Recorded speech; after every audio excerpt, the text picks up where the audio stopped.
Ilaa Oromoo gurmuu waliif taanee gaara waliin jigsinaa tokkummaadhaan kaanee qa'ee keenya tiksinaa jibbaaf jidduu cirree jaalala waliifirraa waliif taanee irree yoomuu waliif jirra.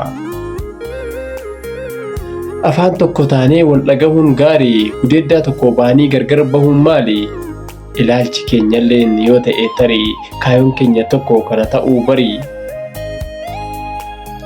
Gargar nu qooduudhaaf diinni shira shiraa tokkummaa keenya jibbee addaan nu cicciraa amantii kutaan walitti nu diraa. Nuti garuu obbolummaa dhiigaa qabna anaaf situ fira yaa hidda keenya tokko walitti nu jira. Garaa walitti hin jabaannu garaa tokko ciifnee ofii waliin nyaannu diina gammachiifnee. Akka haadhaaf ilmoo garaa waliif naana wal bira dhaabbannee irkoo waliif taana.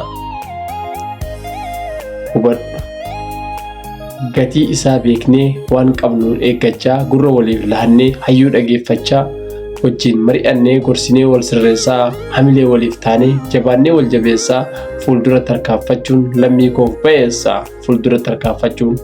ba'eessa. Hidda dhiiga kiyyaa dhaamsa koo dhageessaa gargar bahuu dhiisaa tokkummaa jabeessaa. Galatooma baay'een isin jaaladha.